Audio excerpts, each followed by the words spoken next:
Blood still stained the observation platform from the last handler who had tried to feed the creature. Professor Helm stared at the dark smear through his protective goggles and felt a familiar mix of pride and frustration. 14 deaths in 3 years. 14 trained professionals who had worked with the most dangerous specimens in the galaxy, all torn apart by the thing he kept in Cell 7. The Thorian scientist adjusted his recording device and spoke into it. Day 1042. Subject Sker continues to show zero signs of domestication or behavioral modification. All attempts at conditioning have failed. The creature remains as hostile as the day we extracted it from Verdun 3. Behind the triple-reinforced barriers, something moved in the shadows. 8 limbs scraped against metal. A low rumble echoed through the observation deck, making the other researchers step back instinctively. Only Helen remained in place. He had spent too many years studying the Ravager to fear it now. Fear was for those who didn't understand. He understood perfectly. This was a perfect killer that answered to no one. "Professor, the new specimens have arrived," Tess called from the entrance. His assistant, a young Thorian female with pale blue skin, held a data pad. 16 total. Most are common species. But there's one human. Helm barely glanced away from Sker's enclosure. A human? From where? Pirate raid on a colony transport. They sold him to our acquisition team. Tess scrolled through the information. Name is David Reed, 32 years old. Worked as a mechanic on cargo ships. No military background. Nothing remarkable. Process him with the others. Helen waved a hand dismissively. Humans were becoming more common in the outer sectors. They were expanding fast, settling worlds that other species found too harsh. Interesting from an anthropological standpoint, but not his area of expertise. He studied apex predators, not omnivorous primates. The facility hummed with activity as the new specimens were brought in. Each one was placed in a containment cell, scanned, cataloged, and assigned a research schedule. David Reed found himself in Cell 12, a bare room with a sleeping platform, a waste unit, and walls that glowed with soft light. Through a narrow window, he could see a corridor and other cells across the way. He sat on the platform and rubbed his wrists where the restraints had been. 2 weeks ago, he had been fixing a coolant leak on the transport ship Meridian. Now he was property taken by pirates and sold like cargo. The aliens who processed him had been efficient and cold. They scanned every part of his body, took samples of his blood, and recorded his voice. No one had explained where he was or what would happen to him. A researcher came by with food. It was a gray paste in a bowl, bland but edible. David ate it slowly, watching the corridor. Other specimens were visible in nearby cells. A creature with 4 arms and crystalline skin. Something that looked like a walking plant. A being made entirely of geometric shapes that shifted and rotated. All of them looked as confused and afraid as he felt. Night came. The facility's lights dimmed to simulate darkness. David lay on the platform, staring at the ceiling. Sleep wouldn't come. His mind raced with thoughts of home, of the life he had lost, of what his family would think when they heard he was missing. Then the roaring started. It came from somewhere deeper in the facility. A sound so deep and violent that it made the walls vibrate. Other specimens began making distressed noises. The crystalline creature covered what might have been its ears. The plant being curled into itself. The geometric shape spun rapidly in what looked like panic. David sat up and listened. It was an animal sound, wild and angry. Something big. Something dangerous. He had heard sounds like that before, growing up on the frontier colony where predators still roamed beyond the settlement walls. His father had taught him to recognize the calls of different creatures. This one was a challenge, a declaration of dominance. He lay back down and closed his eyes. After a moment, he drifted into sleep. In the morning, Tess made her rounds and checked on the new specimens. Most had barely slept. The noise from Sker's enclosure had terrified them. It always did. But when she reached Cell 12, she found the human lying peacefully on his platform, breathing slowly and deeply. She made a note in her data pad. Subject Reed appears unaffected by nocturnal stress stimuli. The days began to blur together. David was subjected to tests. They measured his strength, his reflexes, his intelligence. They exposed him to different environments, temperatures, atmospheric conditions. He cooperated because there was no point in resisting. The researchers treated him like equipment, necessary but unremarkable. On the fifth day, Professor Helm gathered several visiting scientists for a tour of the facility. It was a chance to show off his collection, to demonstrate the variety and quality of specimens he maintained. They walked through the corridors in a group, stopping at different cells while Helm explained his research. They came to the predator section. The visitors pressed close to the barriers, eager to see the legendary Sker. Helm began his usual speech about the creature's capabilities, its perfect adaptation as a hunter, its complete resistance to any form of training. David was being moved through the corridor at the same time, escorted by a guard to another testing room. The group of scientists blocked the path. He waited patiently, standing several meters from Sker's enclosure. That was when the creature appeared at its barrier. 8 limbs gripped the reinforced metal, a head that was all angles and sharp edges pushed forward. Eyes, 6 of them, black and reflective, scanned the group of scientists. Most of them stepped back. Helm smiled, enjoying their fear. But Sker wasn't looking at them. The Ravager's eyes fixed on David, its head tilted, a gesture that Helm had never seen it make before. For a long moment, neither the human nor the creature moved. David looked back calmly, his expression neutral. No fear, no aggression, just quiet observation. Then David's guard urged him forward, and he continued down the corridor. Sker watched him go, its eyes tracking every step until the human disappeared around a corner. Professor Helm stood very still, his mind racing. In 3 years, Sker had shown only 2 reactions to other beings: attack or ignore. Never this, never focused interest without violence. He turned to Tess. Bring up all data on the human, everything. Something impossible had just happened in his facility, and Professor Helm needed to understand it. David learned the routine quickly. Wake when the lights came on, eat the gray paste they brought him, wait for the researchers to take him to whatever test they had planned, return to his cell, sleep while the creature down the hall roared into the darkness, repeat. But something had changed after that moment in the corridor. Professor Helm began appearing at his cell more frequently, always watching, always recording. The tests became more specific. They showed him images of various creatures and monitored his reactions. They played sounds and measured his stress responses. They seemed to be looking for something, though David couldn't guess what. On the 10th day, Tess arrived at his cell with different instructions. "You're being moved to a new observation area," she said. Her voice was gentler than the other researchers. "Please follow me." David walked beside her through corridors he hadn't seen before.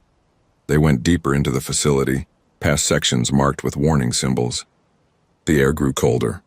The walls were thicker here, reinforced with layers of metal and something that shimmered like energy fields.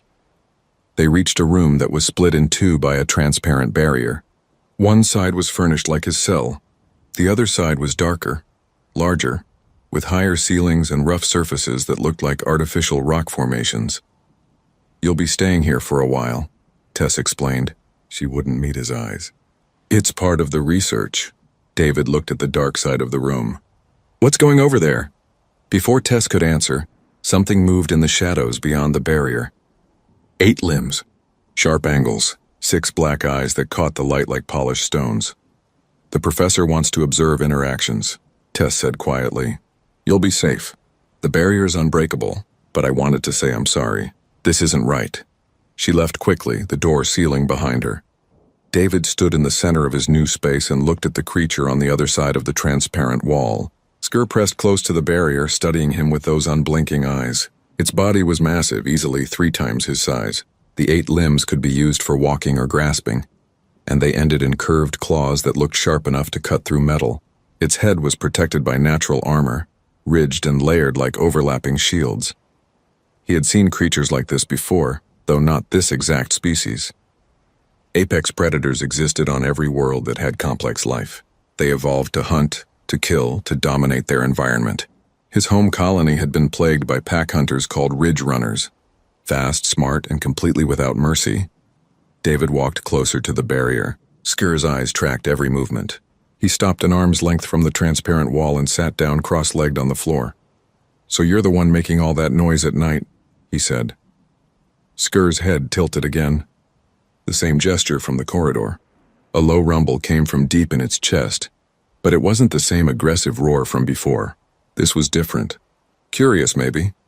I grew up around things like you, David continued. He kept his voice calm and even. Not exactly like you, but close enough. Mean sons of bitches that would tear you apart if you showed fear. But if you understood them, if you respected what they were, sometimes you could exist near them without dying. The creature moved along the barrier, circling to view him from different angles. David didn't turn to follow its movement. He stayed relaxed, non-threatening. My dad taught me something, he said to the empty air. He said every animal, no matter how dangerous, is just trying to survive. They hunt because they're hungry. They kill because they're threatened. They don't do it for fun or because they're evil. They're just being what they are. Sker completed its circle and returned to face him directly. It lowered itself to the ground on the other side of the barrier, its eyes level with David's. You've killed a lot of people here, David said. I heard the researchers talking. 14, they said. But I don't think you're a monster. I think you're scared and angry and trapped. Just like me. For the next hour, they sat in silence. David didn't move, didn't try to entertain or engage. He simply existed in the space, breathing steadily, showing no fear or aggression. Sker remained still as well, watching him with an intensity that felt like it was looking into his soul. In the observation room above, Professor Helm watched through cameras with growing fascination.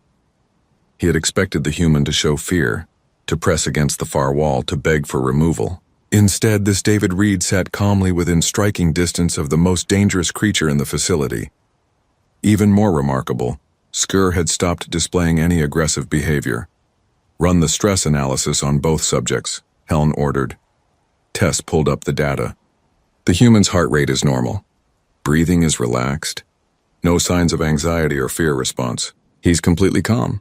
And Sker, also calm. Professor, I've never seen these readings from the Ravager before. It's not in hunting mode. It's not in territorial defense mode. It's just observing. Helm leaned forward, his eyes fixed on the screens. Increase observation to continuous monitoring.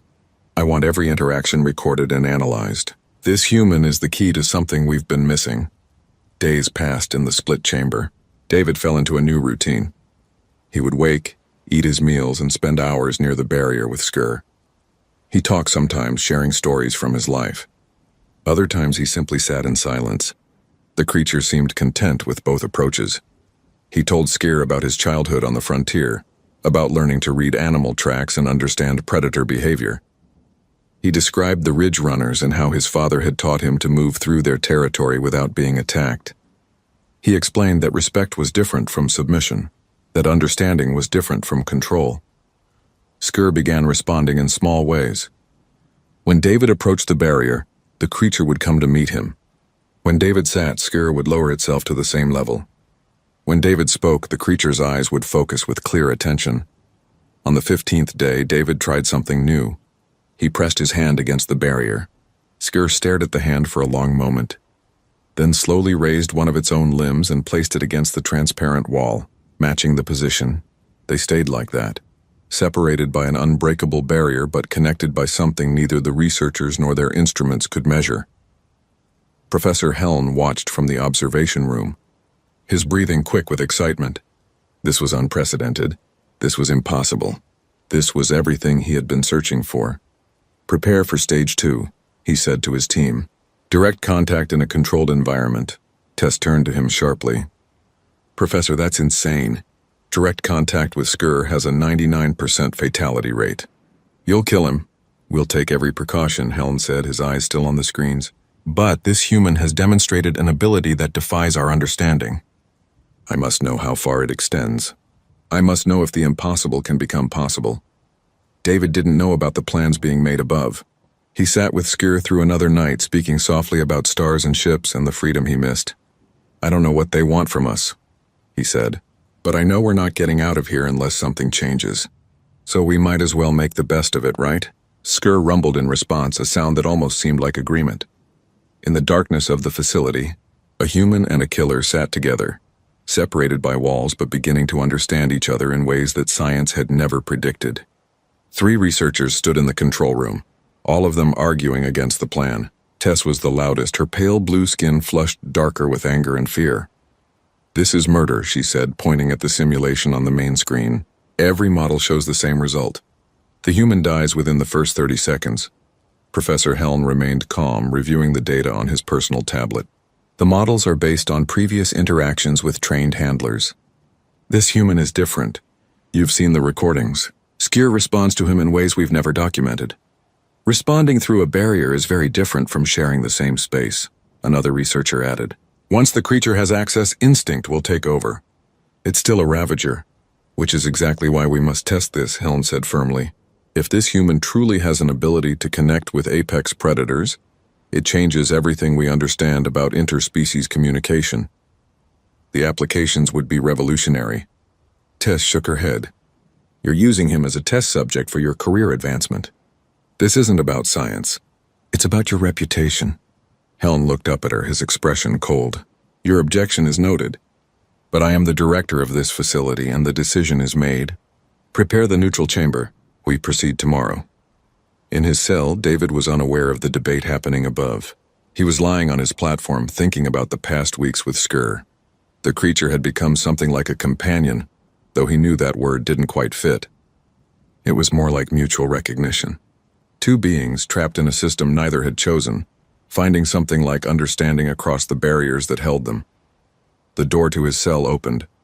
Tess entered, and this time she closed it behind her. She stood there for a moment, clearly struggling with something. I need to tell you what's going to happen tomorrow, she said quietly. David sat up. Okay. They're going to put you in a room with Skier, no barriers. Direct contact. Her voice was tight. The professor believes you have some kind of special connection, but every calculation we've done shows that you'll die. The creature has killed 14 trained handlers. It won't hesitate to kill you too. David absorbed this information slowly. He had known something was coming. The increased observations, the way Helen watched him constantly, all of it pointed to something beyond simple research. Do I have a choice? He asked. Tess looked away. No, you're classified as research property. You have no legal rights here. Then why tell me? Because someone should, she said, meeting his eyes again. Because this is wrong and I can't stop it, but I can at least give you the truth. David nodded slowly. I appreciate that. Tess moved toward the door, then paused. For what it's worth, I hope the professor is right. I hope there is something special about your connection, because the alternative is too horrible to think about. After she left, David lay back down and stared at the ceiling. 14 people had died trying to control Skier. Trained professionals who knew about predators and had equipment and weapons. He was just a mechanic from a frontier colony. The smart thing to do would be to refuse to fight, to make them force him into that room. But he thought about Skier sitting on the other side of the barrier, matching his hand position. He thought about the way the creature had calmed when he spoke, the way it watched him with what seemed like intelligence rather than hunger. Maybe the other handlers had approached it wrong. Maybe they had tried to dominate instead of understand, or maybe he was about to die in a very stupid way. Sleep came eventually, though not easily. They came for him early. 4 guards and Professor Helm himself. David was led through the facility to a section he had never seen before. The neutral chamber was a large circular room with smooth walls and a high ceiling. There were no furnishings, no places to hide. Just empty space and bright lights from above. Medical technicians attached sensors to his body. They would monitor his vital signs during the test. A camera crew set up equipment to record from every angle. Helen watched it all with barely contained excitement. Do you understand what's about to happen? The professor asked. You're putting me in a room with your monster, David said. You want to see if it kills me or not. Sker is not a monster. It's a highly evolved predator acting according to its nature, and I don't want it to kill you. I want to document your interaction. Helen stepped closer. You've demonstrated an unusual rapport with the creature. I believe this is the next logical step in understanding that connection. And if you're wrong, then we'll learn something from your death, Helen said without emotion. All knowledge has value.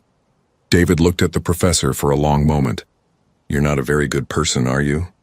Helen didn't respond. He simply gestured to the guards who moved David to the entrance of the chamber. Through another door on the opposite side, Sker would be released. David would have about 10 seconds alone in the room before the creature entered. That was all the preparation he would get. The guards removed his restraints and pushed him forward. The door sealed behind him with a heavy metallic sound. David stood in the center of the empty chamber and took a deep breath. His heart was racing now, adrenaline flooding his system, but he forced himself to breathe slowly, to calm his body, to remember everything his father had taught him about facing dangerous animals. Don't run. Don't show fear. Don't make aggressive moves. Respect the predator, but don't submit to it. Find the balance between confidence and caution. A buzzer sounded. The door on the opposite side began to open. Skur emerged from the darkness beyond, its 8 limbs moving with liquid grace. The creature paused at the threshold, its 6 eyes scanning the room. They locked onto David immediately. In the observation room above, every researcher held their breath. The cameras recorded everything. The sensors showed David's heart rate spiking but then steadying. Skur's body language shifted into something that the analysis software couldn't categorize. Not hunting. Not defending. Something else. The Ravager moved forward slowly. Each step was deliberate, controlled. It circled David from a distance just as it had done through the barrier. David turned his head to track the movement but kept his body relaxed. He didn't square his shoulders or ball his fists. He just stood there, breathing, existing. Skur completed its circle and approached from the front. Closer now. Close enough that David could see the texture of its natural armor, the way its muscles moved beneath the surface. The creature was magnificent and terrifying in equal measure. It stopped just beyond arm's reach and lowered its head to David's level. Those 6 black eyes stared into his with an intensity that felt like a question. Who are you? What are you? Why aren't you afraid? David slowly raised his hand, the same gesture he had made at the barrier. His movement was smooth and unthreatening. He held his hand out, palm open, fingers relaxed. Hey there, he said softly. Remember me? Skur's eyes focused on the hand. Seconds passed. In the observation room, Tess was gripping the edge of the console so hard her knuckles had turned white. Professor Helm leaned forward, barely breathing. Then Skur moved. One of its limbs reached out slowly, the curved claw retracting until it was almost flat. The creature touched David's hand gently, the contact lasting only a moment before withdrawing. David smiled. Good to see you too. He took a small step forward. Skur didn't retreat. David raised his other hand and placed it against the creature's armored head. The surface was warm and surprisingly smooth. Skur held perfectly still, allowing the contact, accepting it. Everyone thought you were a monster, David said quietly. But you're not. You're just scared and alone, aren't you? They hurt you, tried to break you, and you defended yourself the only way you knew how. A low rumble came from Skur's chest, but this time David was close enough to feel it, and he understood. It wasn't a growl. It was something closer to a purr, if such a sound could come from something so large and dangerous. In the observation room, the researchers stared at their screens in stunned silence. The impossible was happening right in front of them. Professor Helm stood frozen, his theories crumbling and reforming. Everything he thought he knew about predator behavior suddenly uncertain. And in the chamber below, a human and a killer stood together, the gap between species bridged by something science couldn't measure, but both of them could feel. News of the successful contact spread through the facility within hours. Researchers who had never shown interest in David or Skur suddenly wanted access to the data. Professor Helm fielded calls from academic institutions across 3 sectors, all demanding information about his methods. His reputation, which had been solid but unremarkable, suddenly skyrocketed. David found himself spending more time with Skur. They moved him to a larger shared space, still monitored but less restrictive than before. The creature stayed close to him constantly now. When David sat, Skur would settle nearby. When he moved, the Ravager followed. It was protective behavior, though none of the researchers wanted to admit that was what they were seeing. Subject Skur displays pack-bonding characteristics with the human, one researcher noted in her report. This contradicts established understanding of Ravager social structure, which is typically solitary. Professor Helm began designing new experiments. If David could establish contact with Skur, perhaps he could be used to make the creature cooperate with testing. Medical scans that had been impossible before. Genetic samples. Behavioral studies that required the subject to perform specific actions. David realized what was happening during the 3rd week. A researcher entered their shared space and asked him to make Skur move to a different area. so they could install new monitoring equipment. When David refused, the researcher explained that his cooperation was not optional. He was still property, still subject to the facility's rules. "If you don't help us," the researcher said, "we'll restrict your access to the creature. You'll go back to your cell and Skur will go back to isolation." David looked at Skur, who was watching the exchange with clear attention. The creature understood tone if not words. It knew something was wrong. He helped them move the equipment. It happened again and again over the following days. They needed blood samples from Skur, something that had always required sedation before. Could David keep the creature calm during the procedure? They wanted to test Skur's strength and reaction time. Could David encourage it to perform the tasks? They wanted to introduce controlled stressors to measure aggressive responses. Could David prevent the creature from attacking the equipment? Each time David complied, not because he agreed with the research, but because the alternative was separation, and he had seen what isolation did to Skur. The creature needed connection, needed something beyond the sterile walls and cold observation. If David refused, they would both end up alone again, but it gnawed at him. He was being used as a tool, and through him, Skur was being used as well. Tess noticed the change in him. She still made regular checks on the specimens, and she could see the frustration building in David's expression. "You're unhappy," she said during one of her visits. It wasn't a question. "I'm a prisoner helping you imprison something else," David replied. He was sitting against a wall while Skur rested nearby. "I thought maybe connecting with Skur would make things better for both of us. Instead, it just gave them a new way to exploit us." Tess looked around to make sure no other researchers were in earshot. She moved closer and lowered her voice. "There's something you should know about this facility. Professor Helm doesn't have authorization for most of what happens here. The specimens, including you, were acquired illegally. The research isn't approved by any galactic ethics board. If the authorities knew what was happening, everyone here would face criminal charges." David looked up at her. "Why are you telling me this?" "Because I've been complicit in something terrible and I need to stop pretending it's acceptable." She glanced at Skur. "That creature has been here for 3 years. 3 years of isolation and abuse, and it's not alone. There are dozens of specimens in this facility, all taken from their homes, all trapped here until they die. None of them will ever be released. What can we do about it?" "I don't know yet," Tess admitted. "But I wanted you to understand the full situation. This place is illegal. Your presence here is illegal. And eventually, someone is going to discover it."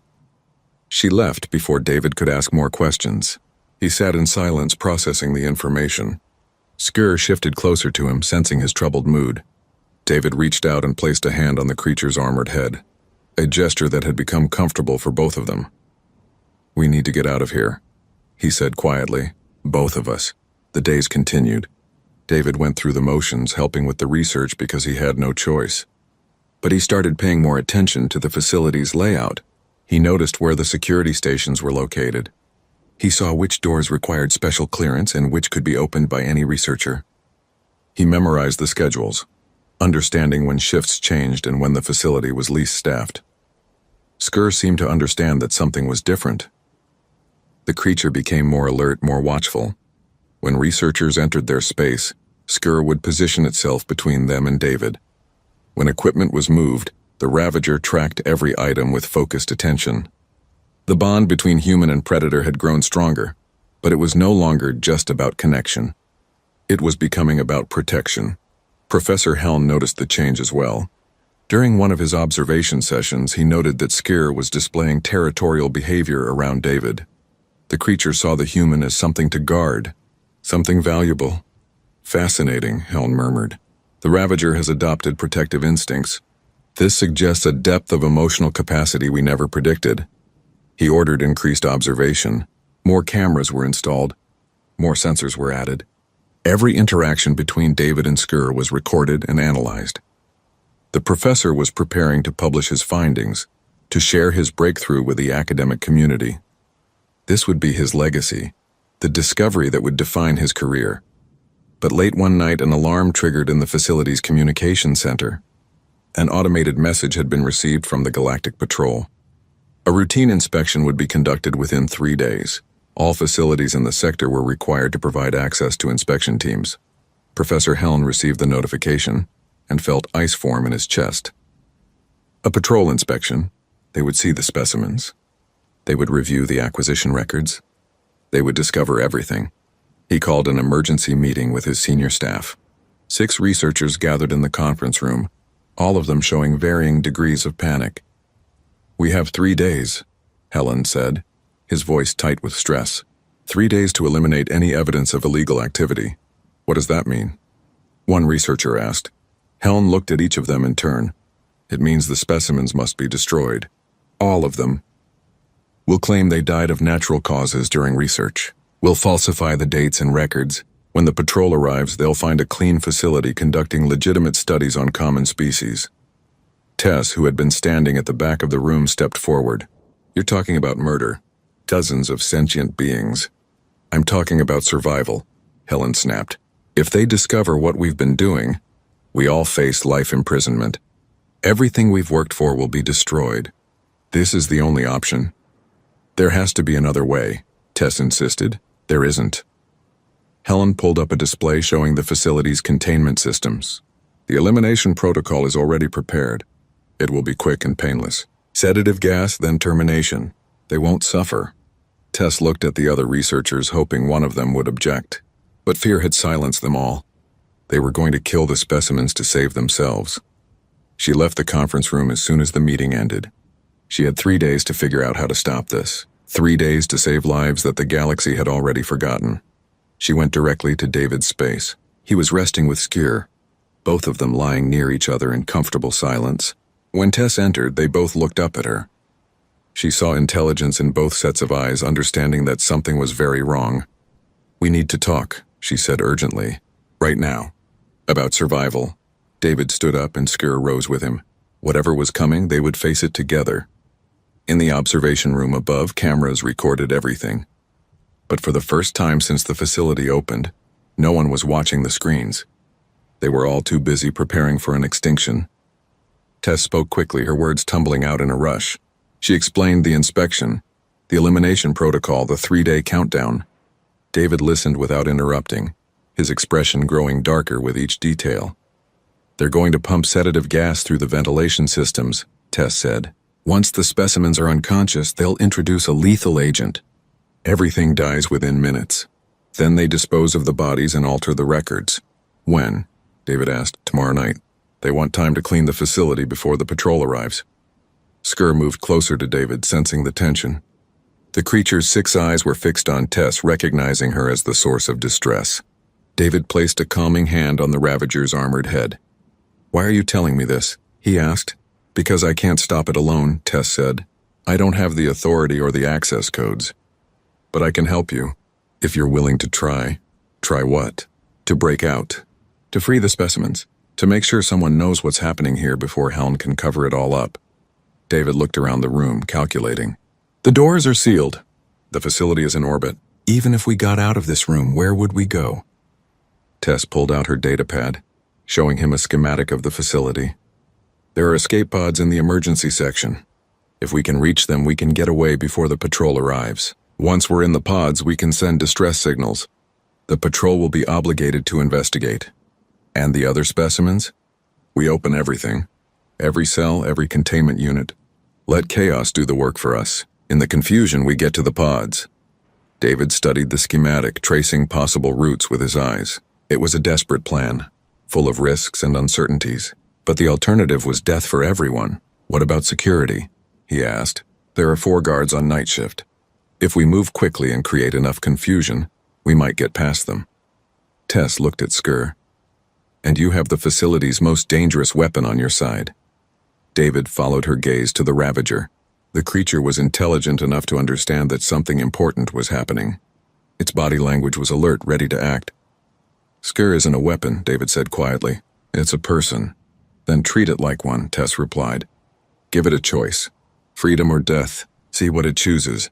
David turned to face Skier fully. He knew the creature couldn't understand his exact words, but tone and body language could communicate enough. He kept his voice calm but serious. "We need to leave this place," he said. "It's going to be dangerous. There will be fighting. You could get hurt or I could. But if we stay here, they're going to kill us. Both of us, do you understand?" Skier's eyes remained locked on his. The creature made a low sound, not aggressive but determined. Then it moved to the door and waited, its posture clearly saying it was ready. Tess pulled up the facility's system access on her datapad. I can override your room's lock remotely. Once you're out, head to the specimen containment level.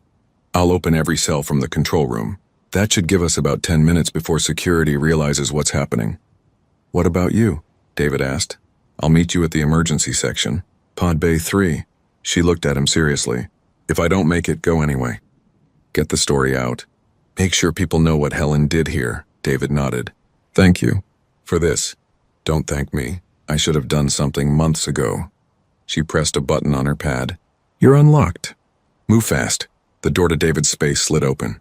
He stepped into the corridor with Skur beside him. The facility's night lighting cast everything in a dim blue glow. In the distance, he could hear the hum of machinery and the occasional footstep of a patrolling guard. They moved quickly and quietly. Skur's 8 limbs made almost no sound despite the creature's size. David led them toward the containment level, following the route he had memorized from weeks of observation. They passed empty research labs and storage areas, avoiding the main corridors where security was more likely to patrol. An alarm began blaring. Tess had started opening the cells. The sound echoed through the facility, and suddenly everything was in motion. Specimen after specimen emerged from containment, confused and frightened but sensing opportunity. The crystalline creature from the cell across from David's original room stumbled into the corridor, its forearms waving uncertainly. The plant being unfurled itself and began moving on root-like appendages. The geometric shape spun rapidly as it floated through the air. Doors throughout the facility were opening. Creatures that had been imprisoned for months or years suddenly found themselves free. Some fled immediately, searching for exits. Others stayed near their cells, uncertain what to do with their freedom. A few began destroying equipment in rage, venting months of frustration on the tools that had been used to study them. Security guards responded, rushing toward the containment level with weapons drawn. But they had trained for controlling individual specimens, not dealing with dozens of freed beings all at once. The first guard to enter the specimen level was knocked aside by a large creature with 6 legs and a thick hide. He fell hard, his weapon skittering across the floor. David and Skur reached the main containment corridor. All around them was chaos. Specimens running, guards shouting, alarms blaring. David pointed toward a stairwell that led to the upper levels. That way, he said. They ran. Skur moved with incredible speed, its 8 limbs propelling it forward faster than David could run.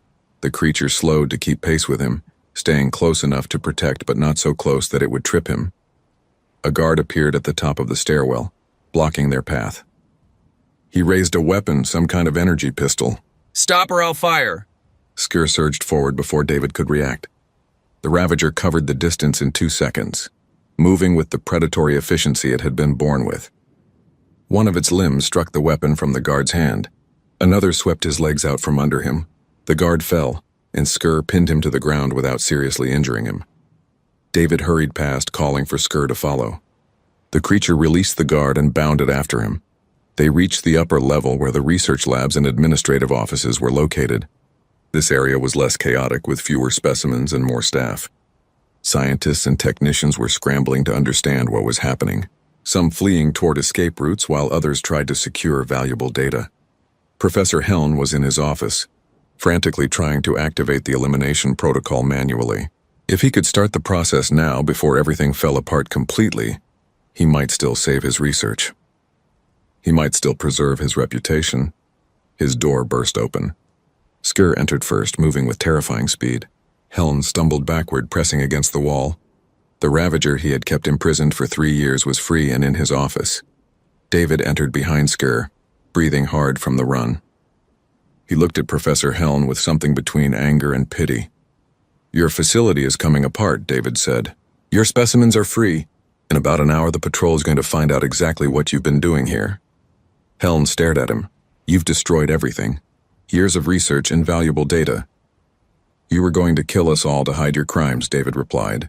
Every being in this facility just to protect yourself. They're specimens, Helm said weakly. Research subjects. They're people, David corrected. Every single one. And you're going to answer for what you did to them. Skur moved closer to Helm, its eyes fixed on the professor. The creature rumbled, a sound David had learned to recognize as anger. But David placed a hand on Skir's side, a gentle touch. "No," he said softly. "He's not worth it." "Let him face justice instead." Skir hesitated, then stepped back. The creature's intelligence showed in that moment of restraint, the choice to trust David's judgment over its own instincts. They left Helen cowering in his office and continued toward the emergency section. Other freed specimens had found their way there as well, drawn by the hope of escape. Tess was already at Pod Bay 3 overriding the launch protocols. "Get in," she shouted over the noise. "All of you." Specimens crowded into the escape pods, far more than they were designed to hold, but no one cared about safety regulations anymore. David and Skir entered the last pod with several other creatures. Tess climbed in behind them and sealed the door. "Launch in 10 seconds, she said, activating the sequence. The pod detached from the facility with a violent shudder. Through the small viewport, David could see the research station shrinking behind them. Other pods were launching as well, scattering in different directions. Some would be picked up by the patrol, others would drift until someone found them. But they were all free. Skir pressed close to David in the cramped space, seeking the comfort of contact. David wrapped an arm around the creature's armored head, feeling the warmth beneath the surface. "We made it," he said quietly. The pod's emergency beacon activated automatically, broadcasting their location. Help would come. Questions would be asked. The truth would come out. And somewhere behind them, Professor Helm sat alone in his failing facility, watching everything he had built collapse into ruin. The Galactic Patrol vessel arrived 6 hours after the escape pods launched. They found the research facility in shambles, with several specimens still wandering the corridors, and Professor Helm locked in his office, too terrified to come out. The patrol officers took one look at the situation and immediately called for backup. Within 2 days, investigators from 3 different agencies descended on the facility. They reviewed the records, interviewed the staff, and cataloged the illegal activities that had been conducted there. The evidence was overwhelming. Professor Helm and his senior researchers were arrested and charged with multiple violations of galactic law, including illegal abduction, unlawful imprisonment, and attempted murder. The escape pods were recovered one by one. Most of the specimens survived the ordeal, though all of them were traumatized by their captivity. The Galactic Council faced difficult questions about what to do with beings who had been taken from their homes but couldn't safely return. David and Skir were picked up by a patrol cruiser 16 hours after their launch. The officers approached their pod cautiously, weapons ready, expecting the Ravager to be hostile. Instead, they found David sitting calmly with the creature resting beside him, both of them exhausted but unharmed. "We need to separate you from that thing," the patrol captain said. "For your own safety." "No," David replied firmly. "We stay together." The captain started to argue, but Tess, who had been recovered in a different pod, intervened.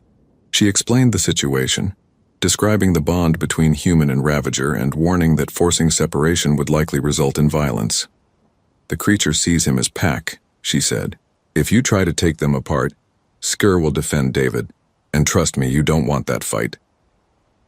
The patrol reluctantly agreed to keep them together during transport. They were taken to a processing station where officials tried to determine what should be done with all the freed specimens. It was unprecedented. There were beings from 17 different species, taken from 12 different worlds. Some could be returned home. Others, like Skir, came from locations too dangerous or remote for safe retrieval missions. David spent 3 days answering questions. Investigators wanted to know everything about his time at the facility, his interactions with Professor Helm, and especially his relationship with Skir. They seemed unable to comprehend how he had formed a bond with a creature that had killed so many others. "I treated it with respect," David explained for the 20th time. "I didn't try to dominate or control. I just tried to understand." "But it's an apex predator," one investigator said. "A killer by nature. So are humans," David replied. "Under the right circumstances. But we're also capable of connection, loyalty, and trust. Skir is too. Everyone just assumed it was a mindless beast because that made it easier to justify what they were doing." The investigator made notes, clearly skeptical but unable to argue with the results. David was alive. Skir had protected him during the escape. The bond was real, even if it defied conventional understanding. On the fourth day, a representative from the Galactic Council arrived at the processing station. She was an elderly Therian with deep green skin and tired eyes that had seen too much bureaucracy. "We have a problem," she said, sitting across from David in a small conference room. Sker lay on the floor nearby, always within sight of David. "There are 47 specimens from Professor Helm's facility. 22 can be returned to their homeworlds with some effort. But 25 cannot.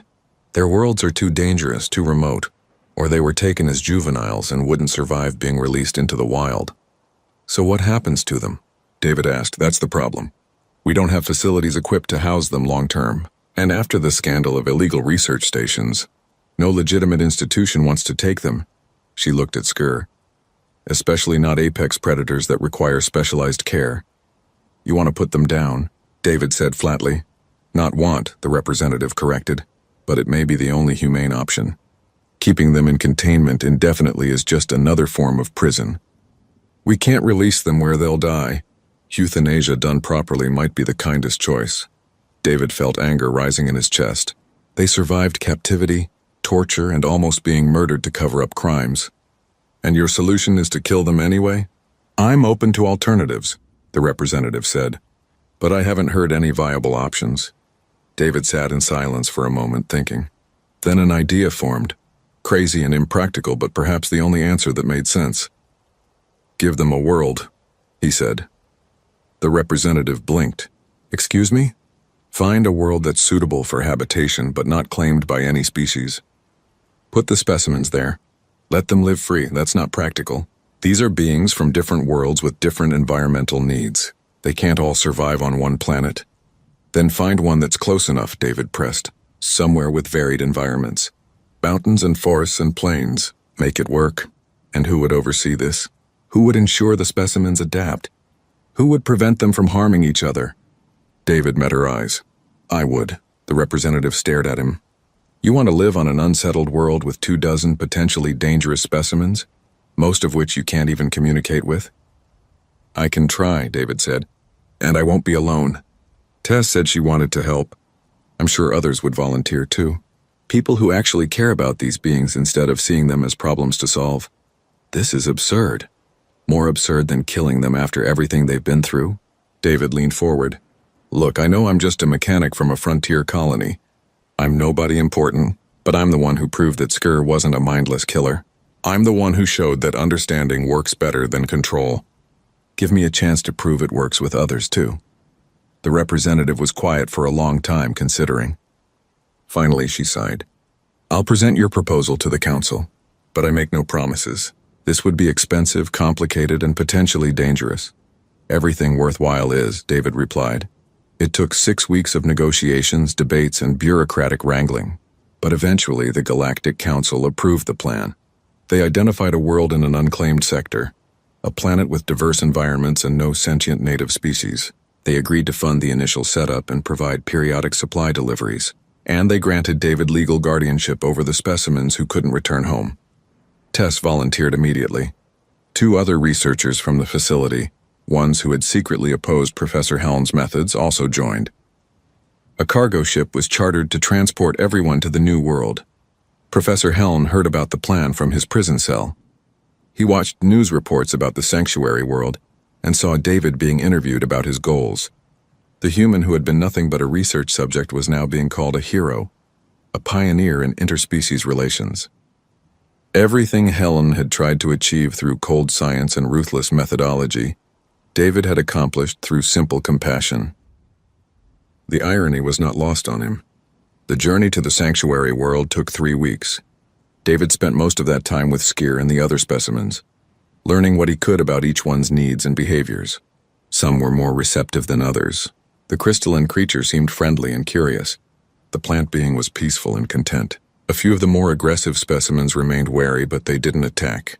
When they finally arrived and the ship landed on the new world, David stood at the ramp and looked out at open sky and untouched wilderness. The air was breathable. The temperature was mild. In the distance, mountains rose against a purple-tinted sky with 2 small moons visible even in daylight. Sker stood beside him, the creature's 6 eyes scanning the landscape. For the first time since its capture, the Ravager was seeing an open horizon, unlimited space, freedom. David placed a hand on Skur's armored head. What do you think? The creature rumbled, a sound David had learned to interpret as contentment. Skur moved forward down the ramp, stepping onto soil and grass, testing this new environment. Other specimens followed, emerging from the ship cautiously at first, then with growing confidence. Tess came to stand beside David, watching the beings spread out and explore. "Do you really think this will work?" she asked. "I don't know," David admitted, "but it's better than the alternative. And I think if we give them time and space and respect, they'll figure out how to live here." "What about you? You gave up any chance of going home for this?" David looked at Skur, who was now racing across an open field with several other specimens, reveling in the simple act of running without walls to stop them. He smiled. "I think I am home," he said, "for the first time in a long time." Over the following months, the sanctuary began to take shape. Simple shelters were built for the specimens who needed them. Food sources were identified and cultivated. Territories were naturally established as different beings found areas that suited them. There were conflicts and challenges, but nothing that couldn't be resolved with patience and understanding. Skur remained close to David most of the time, but the creature also began to explore its own independence. It would disappear for hours, running through forests and climbing cliffs, experiencing the wildness it had been denied for so long. But it always returned to David, drawn by the bond they had formed in captivity and strengthened in freedom. One evening, David sat on a hill overlooking the settlement as the two moons rose. Skur lay beside him, both of them comfortable in silence. Other specimens were visible in the distance, living their lives, no longer prisoners or test subjects, but simply beings allowed to exist. A year ago, David had been a mechanic on a cargo ship, living a simple life with simple goals. Then pirates and captivity and a chance encounter with a creature everyone called a killer. Now he was here, on an unnamed world, caring for beings most people would consider monsters. It was strange how life changed. How a moment of eye contact through reinforced barriers could lead to all of this. Skur shifted closer, a gesture of trust and affection. David rested his hand on the creature's head and looked up at the unfamiliar stars. The professor's pet killer had bowed to no one, and it still didn't. But it sat beside a human who had never asked it to bow, who had offered understanding instead of dominance, who had seen a person where others saw only a beast. And in that quiet moment under alien moons, both human and Ravager understood what freedom truly meant. Not the absence of walls, but the presence of choice. The choice to trust. The choice to protect. The choice to stay. They had chosen each other, and that made all the difference.